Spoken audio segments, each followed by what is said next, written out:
My name is Arin Lindauer, and you're listening to A Life Without Struggle. I'm a wife, a mother of 2 wonderful children, a 2-time best-selling author, and a highly driven and successful entrepreneur. In my 17-plus year career as a mindset and health expert, I know what holds women back from a life you only dream about. Whether you're a CEO, a businesswoman, or executive, I started this podcast because I have been where you are, and I know you want and deserve more out of your life. I believe women are limitless. We just get lost along the way. The process to get you there is the topic and purpose of this podcast. When you understand what you want, you can truly step into a life without struggle. Welcome, and I'm so thankful you're here. Welcome back to another episode of Life Without Struggle. My name is Arin Lindauer, and today we're going to go into a deeper understanding of strength training. And welcome back to the podcast, Tony Lindauer. Yes, it's great to be back on, and I will help guide this podcast with some science information on resistance training. Perfect. And so we're coming off of the last podcast, and hopefully you've had a second to tune into that one, is we're coming off of strength training is non-negotiable for women. And the reason I want to speak so heavily into this is this can be a space for women that is just so wildly misinterpreted. We don't understand it. We're not comfortable. And, really this has come from us going back into a big box gym, and I literally looked around on Wednesday and there were no women. There were no women in the weights. And I was like, what is going on? And then eventually there were a couple, but I'm like, what's up with that? Yeah. And that has changed a lot. I mean, what I'm saying there is years and years ago, it was really non-existent for women to be in the weight room, to be pretty transparent. I'm just going to go back to even when I was in high school. It was all the guys were in there. We had advanced PE, and there was only like 1 or 2 female athletes in there.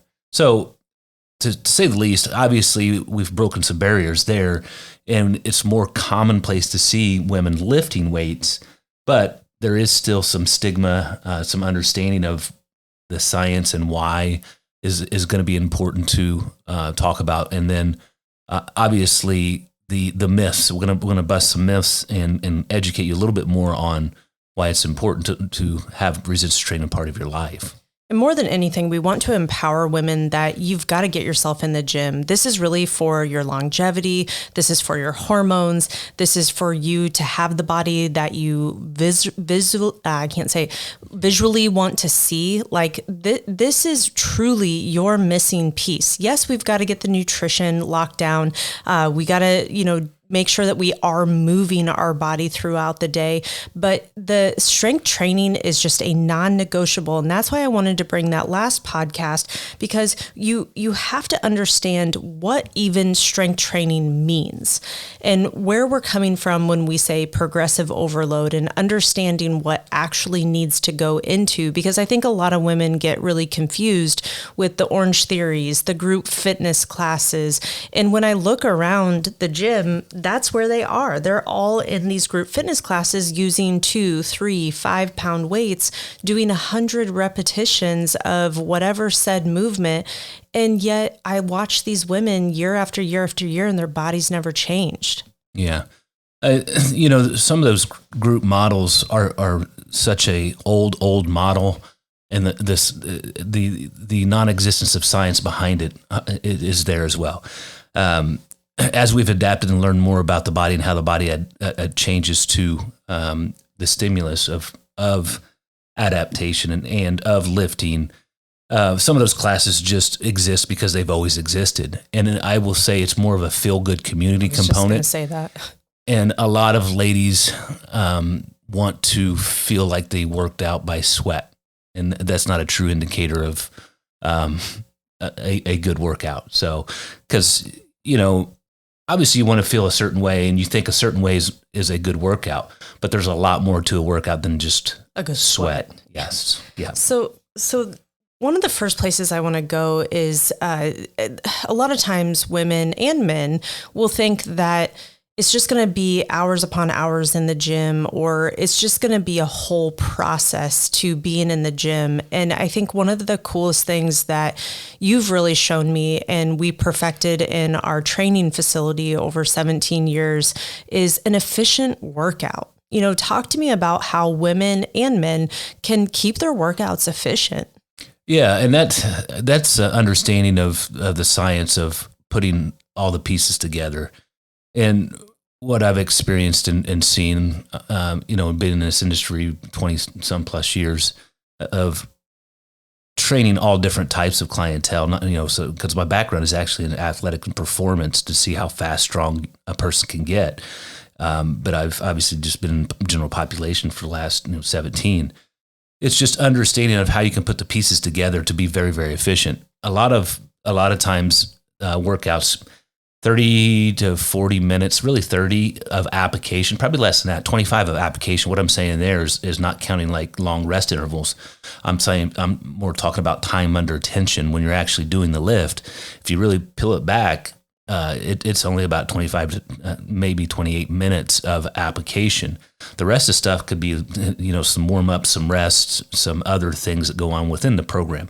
So it all comes out to being, in that 40-minute marker point is a sweet spot, 40, 45 minute, depending on how accessible the equipment is and how fast and what the program is. So you can get in and get efficient workouts, 30 to 40 minutes of application.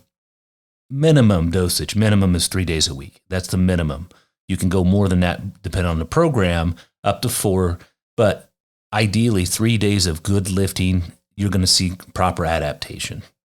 Yeah, and that's exactly how we put together programs when we're coaching a client is we don't want you to spend hours in the gym. And for a lot of women that I coach, they just start out with some dumbbells and a bench in their basement or in, an extra room in the house. And that's plenty. But let's talk a little bit more. And this was something that I went into just briefly in my last podcast was about progressive overload. And help everyone better understand. Now, I understand this is a very loaded topic to talk about, but what do we need to be thinking about when it comes to progressive overload? What does that actually mean? Yeah, so progressive overload is you're progressively increasing the load in the movement, whatever the movement may be, or you're changing the stimulant consistently from not one repetition, from one set to the next set. So ideally in a perfect world, and it doesn't work this way because people ask me this all the time. Hey, can I consistently go up and weight each set? You're going to be able to do that to a certain point. And the things that start breaking down are range of motion and or form, technique, and or the speed of the movement. So things start breaking down as you consistently increase load or weight. So ideally, in a perfect world, we would always be able to increase. Can we do that? No. Should you increase? Yes. You should push yourself. And that's what progressive overload is consistently increasing the stimulus to the muscle and or the movement on a consistent basis. You can do that in a multitude of ways. Can you do it with just plain old weight?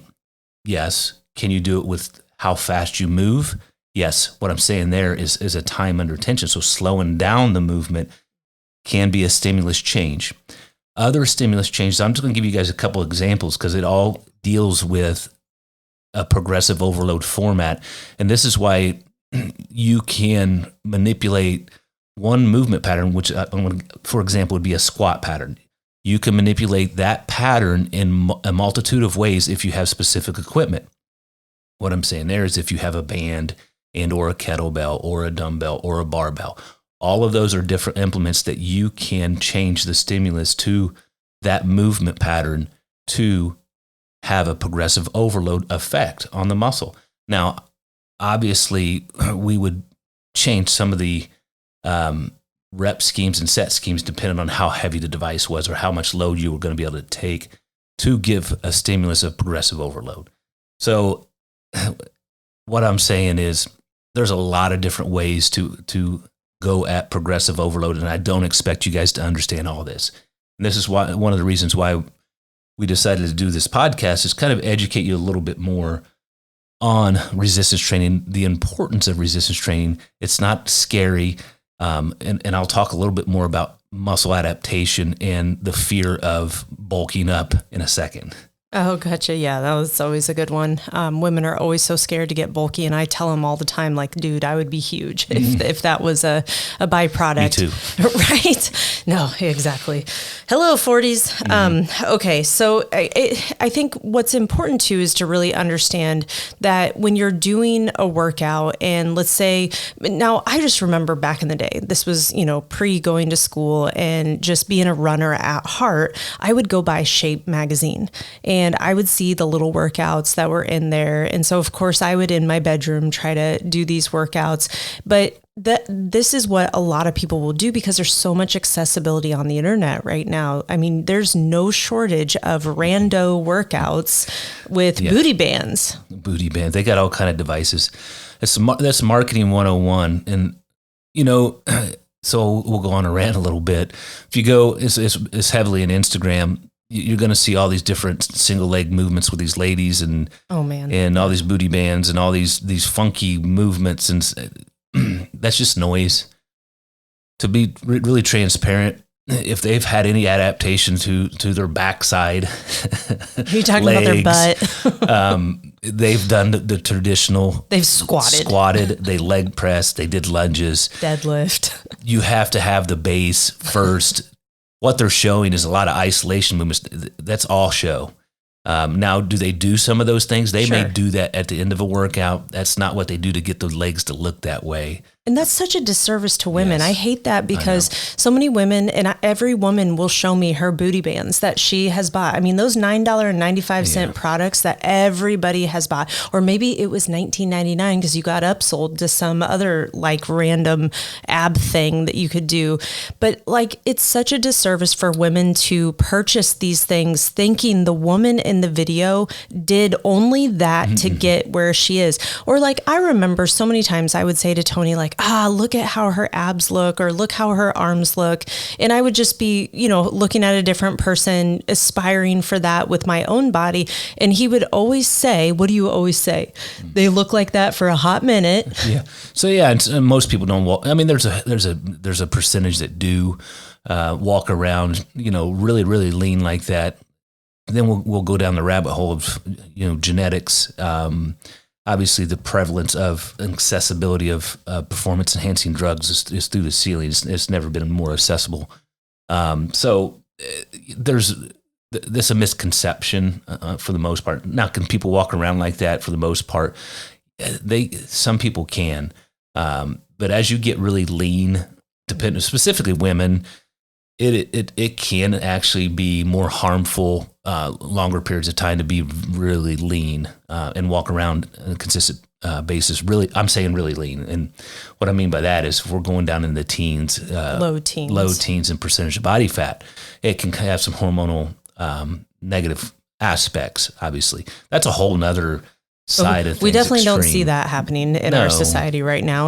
But it's no different. It's like there's such a happy medium for your body. And for so many women, I've shared this on other podcasts, is first and foremost, we need to get women under 30% body fat. Yeah. But I'm just here to say, like, that is just getting you into a better, but that is still classically, you're still in a overweight category that you need to get closer to 25% body fat.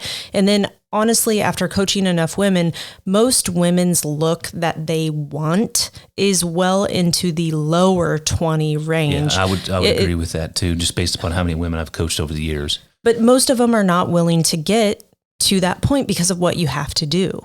It just depends, right? Because they come to you looking for guidance and they have a misconception of what a percentage of body fat looks like. We used to have a cool graphic, and we probably could find it somewhere. It would show men and women percentages of what you're going to look like, and it was a drawing. So it was a sketch of at 10% body fat, at 12% body fat, at 20% body fat. It just gave you an estimation. Like what you had to do from a lifestyle, like minimal beers, minimal food out, cooking all meals at home, and it was just a very realistic graph of showing someone, hey, are you willing to do what it takes? Because for so many women, for the desired look, that toned, that leaned, sculpted, those are just words that women say to me all the time.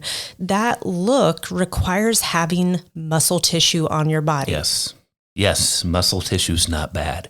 It's actually what gives you the look. When they say the tone and everyone says it, and I always laugh. And then the next question, this is a great segue, so we'll go into some of the understanding of adaptation of muscle strength and how the muscle will and changes based upon resistance training. Why is resistance training so good, and why we're preaching this, and the fear behind some of the thought process, and this is a misconception that you're going to get big and bulky. So here's just a quick science component behind what happens when you start doing progressive overload properly. You're going to notice you start getting stronger first. That's a central nervous system component where your body is communicating better with the muscle fiber. Muscle fibers are working better together. Again, this is a generic version. We can go a little bit more in a sliding filament theory if you want, but you guys don't need to know that.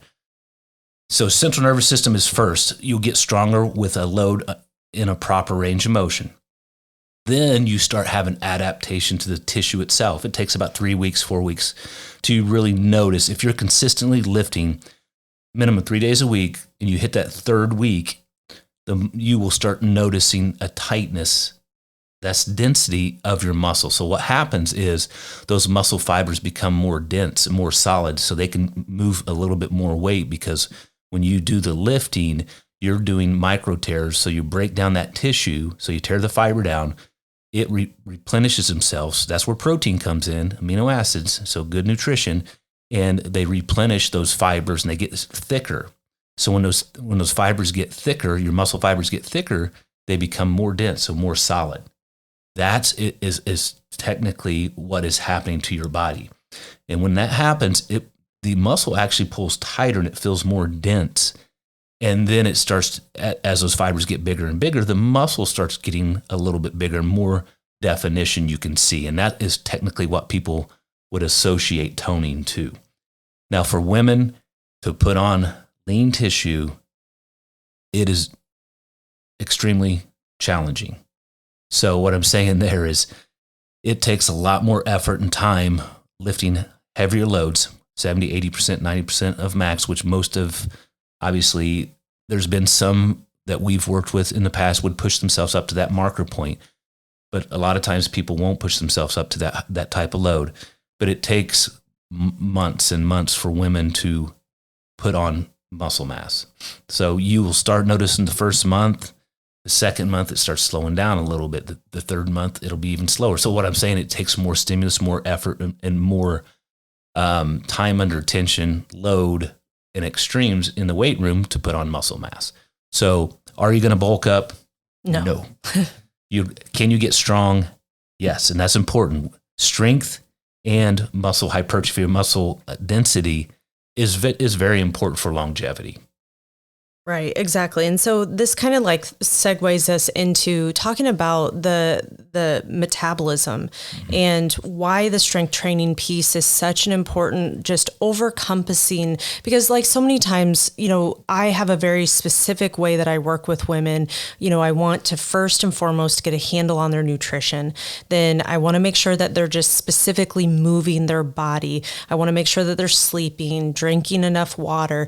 And then this is when I move them in, because if we don't have this foundation, it just makes it one more thing to do. It makes it I don't know. I feel like it's a harder process when we don't have the foundation firm, and then we go into strength training. I know for men, it's a little bit of a different. Well, interesting part is I can do the same thing with it, and I sometimes I have to do that. Sometimes I'll just start a man and just, hey, we're gonna get your nutrition, we're gonna get your stress, we're gonna get your sleep under control, and the reasoning behind that is if you become uncomfortable with being hungry then you work out. Then you work out. It's a double whammy, because what happens is your body wants to. Basically, when you work out, when you do resistance training, the metabolic response is hunger. Mm-hmm. It's a natural response, so you're going to get hungry. So if you're already feeling, hungry, and then we start working out, and then we're adding obviously more inflammation to that person, because when you work out, there's an inflammatory response. It's a natural response. And it is a good thing, because people who work out, listen to this one, individuals who consistently resistance train have a lower inflammatory, inflammation in their body in comparison to somebody that doesn't. That's why when you start working out after the first 3 weeks, you start feeling really good. Yeah. And if you stop working out for about 2 or 3 weeks, you'll start all over. Yep. So what happens is your natural inflammatory response increases if you don't work out.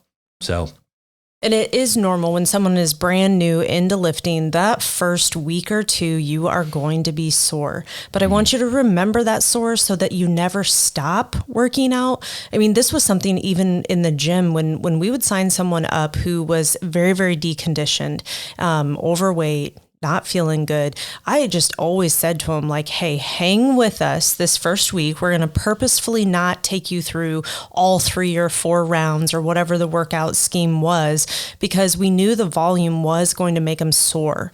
And so that's something, if you're brand new to strength training, you're going to be sore, but it should subside. Yeah. Yeah. And that's a natural component. So it's new stimulus, muscle damage, your body's, you already have inflammation. I just talked about. We're just adding more inflammation. You're going to be sore.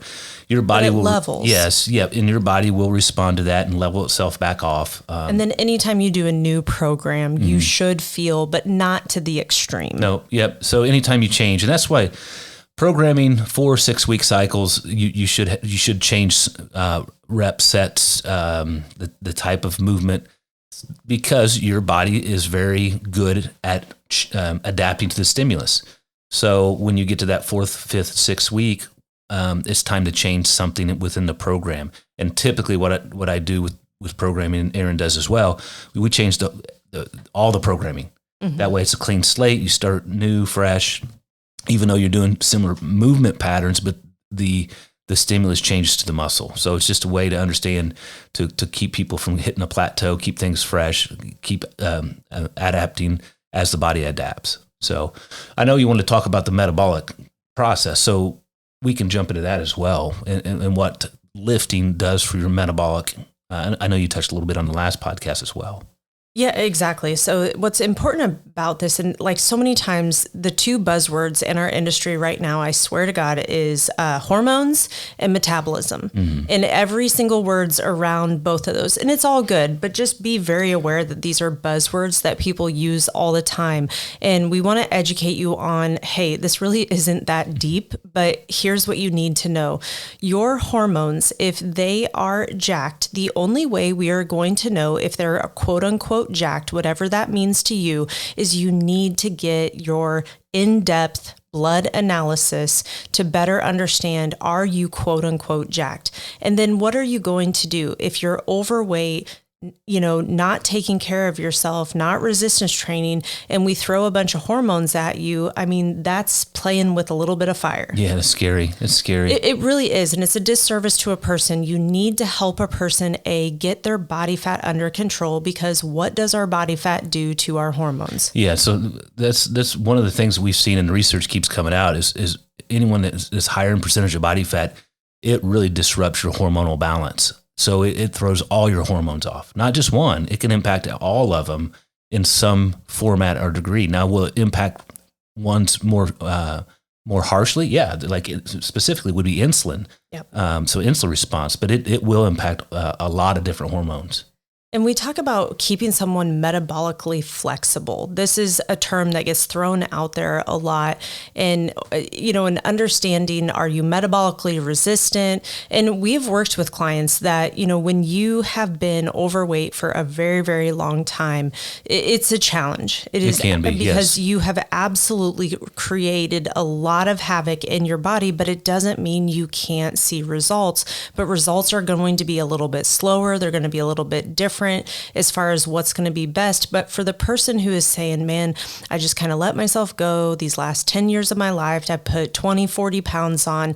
Yes, your hormones are probably not in the best place, but it doesn't mean you go get on HRT, right? No, yeah, you want to figure out if you're going to go down that route, make sure you have a good provider educator, Yes. because you want to get the foundation lined out first, because you go try to fix one thing and the foundation's not good, it's just going to disrupt everything else. When I remember too, when we were going next level with our health, one of the very, very first things they said to us was, you guys are clearly, because obviously we're on a Zoom call and they're like, clearly you guys are taking care of yourself. They knew what line of work we did, but he was so adamant. He goes, none of this is going to solve any problem or change anything if you're eating like trash and you're not working out and taking care of your body, getting sleep. I mean, I distinctly remember that. And I was like, this is so good that you share that, because everybody thinks you can just, take a pill, put a patch on, rub a cream, do an injection, and like all your life problems are solved. And that's not true. Yeah. Do a cold plunge. It solves everything. Oh God.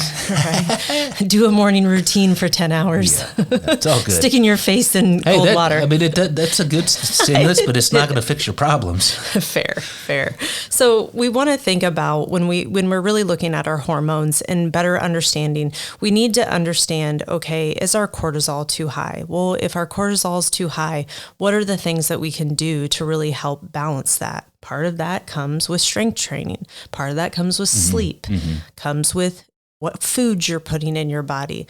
We also think about our insulin and our insulin response. And so your insulin response will get better as you strength train. That was one of the markers that they were so pleased with ours, because they were like, holy moly. So interesting part is I've worked with diabetics over the years, and they when they came and started the program with me, I said, hey, the first thing you're going to notice once we get you consistent, because they weren't consistently resistance training.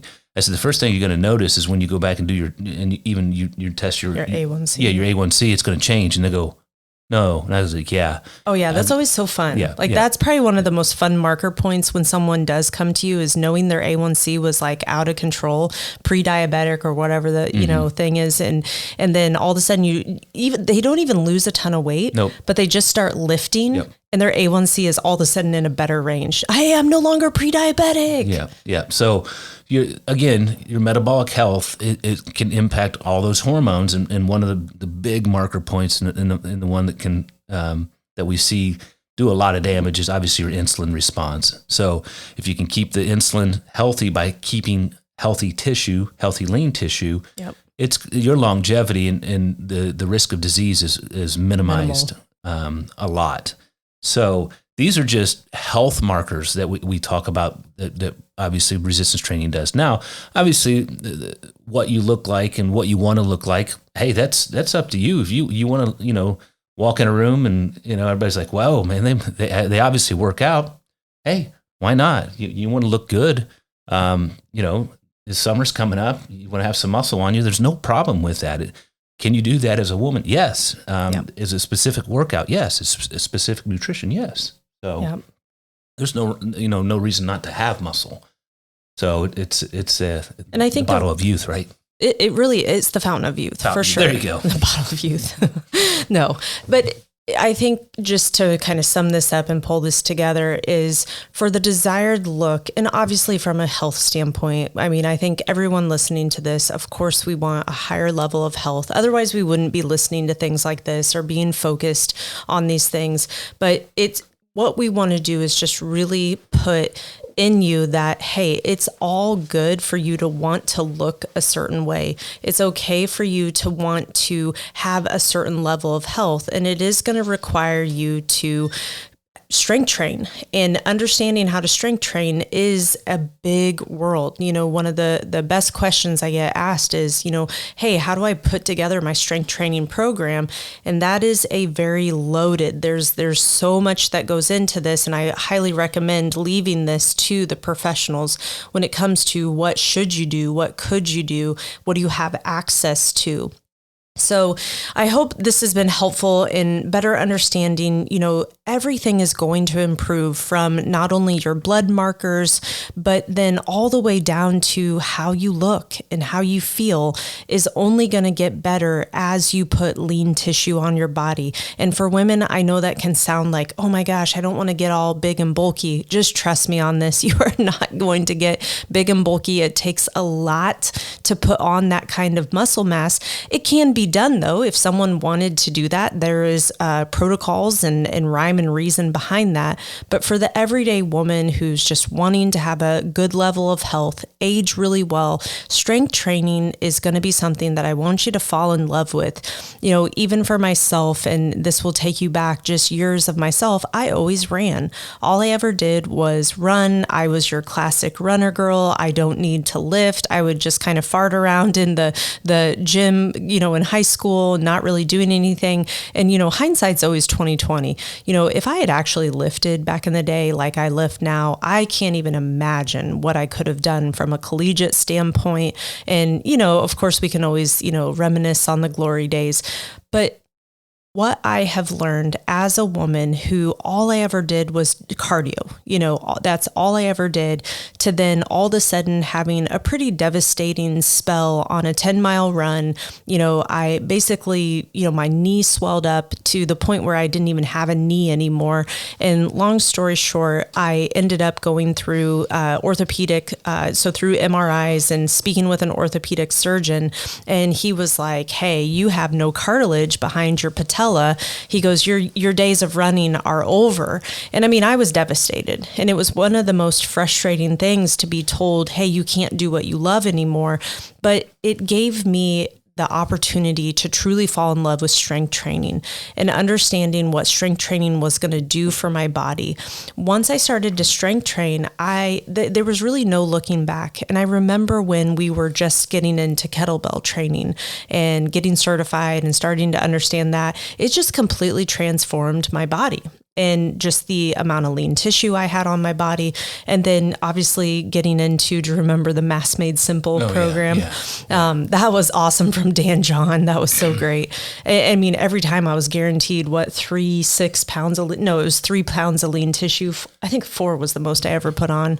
Yeah. I mean, that's the thing that working with women for years and years and years, and even in the athletic realm, high level athletes, Division I athletes, it's okay to push yourself with weights, and it's okay to get uncomfortable with weights. Going back to the beginning of start of this podcast, when we were talking about sweat and feel good, you don't always have to come out soaking wet of your workout, and it's a good workout. So what I'm saying there, that kind of depends on the temperature and the gym and all those things, because it's okay to push yourself with the resistance and not be pushing the cardio component, because the cardio component is going to come with the resistance training, depending on what type of resistance training it is. I like to program with a lot of different work rest intervals and things that are going to stimulate your cardiovascular response. But it's okay to get uncomfortable when you're moving the weight. And that was one of the biggest, I think, hurdles we would see when we worked with women. Because sometimes they never have failed in a movement pattern. Oh, yeah. So they were really, really uncomfortable to have that feeling of they're pushing against the weight and it's not moving, it's not going anywhere. What do I do? I know I get asked a lot of times, like, what weight should I use? And man, that's like an open book. Now, yeah. I can give women like, hey, if you're brand new to doing, like, let's just say dumbbell chest press, hey, you're probably going to want to test out 10, 15 pounds. Now, for most women, they need to work into a good 25, 30 plus pounds.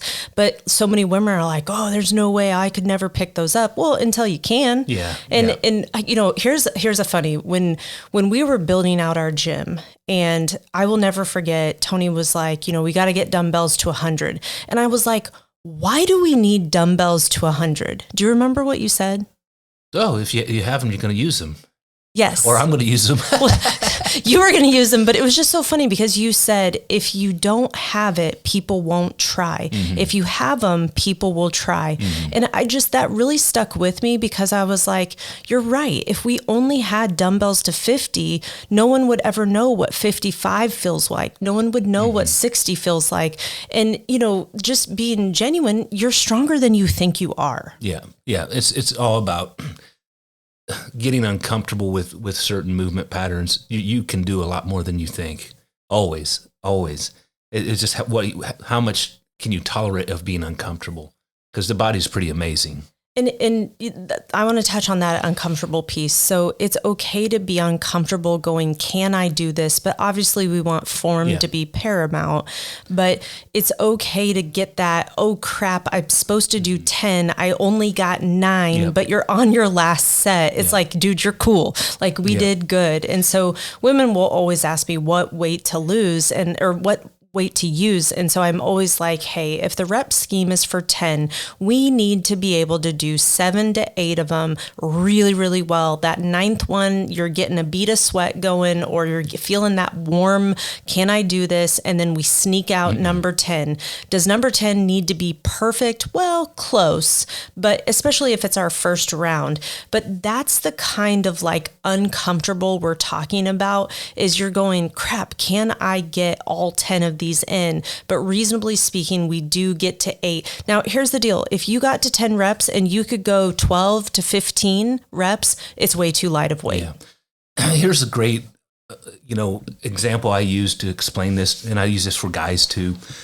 You should feel tension and keep tension on the muscle through the range of motion. And you want that tension the whole time. So if your speed is too fast, you're moving the weight too fast. Keep the tension and pay attention to how the tension feels on your muscle, not the joint, the muscle. So be very, very understanding of what your body's doing through a range of motion and tension throughout the range of motion. Try to focus on that, and that will help significantly. Oh, I love this. Well, I hope this has been helpful. Any other last comments that you No, it's just, I think once you start resistance training, it's never too late to start. We worked with 80-year-olds and 70-year-old, 80-year-old women and men, pretty close, and they had a significant amount of strength gains. So it's never it's too so late. Cool to see how their body changes. Remember Diana? Oh yeah, and confidence, and specifically if some of the older people live alone. So, Well, and that's what she said to me. She goes, Arin, I've got to put the salt bag in my water softener. Mm-hmm. And I'm like, that's 40 pounds, girlfriend. And she was like, I know, I got to be able to do that. And I was like, God love her. She was how old? Almost 80. She was getting ready to turn 80. She was upper 70s. Yeah, she was upper 70s. And I mean, just watching her deadlift, what was it, 65? I mean, she would just like tank it out like it was no big deal. I think she got up to 70 some. Yeah, it was. And it was just so cool. And, for a woman to come to us in her 70s and work with us, gosh, she worked with us like 8 years. Mm-hmm. It was 8 years in the gym. And so it's just never too late. It's never too late to put on lean tissue. It's never too late in the game to start.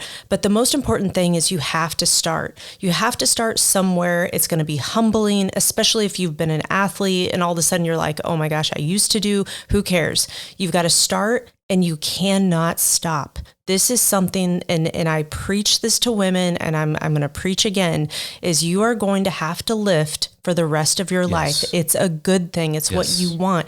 Like relish in that time in the gym for you and working towards not only your health, but then also the woman that you want to see in the mirror. Yeah. So, 30 marker point, you need to start lifting and never stop. It's a longevity component. So it's so important from that standpoint. If you're going to start, hire professionals. That's what I would say. There's so many different things out there. There's so much information. So hire somebody who understands programming properly. That's going to help you so much. It's going to make it a lot easier for you. Other components, resistance training does help in every aspect. Balance, and this is one thing that that we don't talk enough about, but it helps your balance so much as well. So those aging adults that we were working with, their balance and how they can move around was so great. So it will touch on obviously your look, your strength, your metabolic, your bone density, your resistance, and this is why I was saying it's a super drug. So funny part is, and then we'll wrap this up, is I had a conversation with one of our clients years ago. She was a Lilly scientist, and she came up to me, and Lilly was working on this, and she said, we are still trying to mimic what resistance training does to the body, and we cannot get it to all the pieces to come together. They were trying to figure out a drug to get the response that resistance training does for you. So that's wild. Yeah, that's pretty cool. Well, I think there's a testament there to, hey, you're going to have to strength train at some point, and why not start? So if you need help, don't hesitate to reach out. You can catch us on any socials. It's either Arin Lindauer or Tony Lindauer, and we'd love to help. All right. Take care, everyone.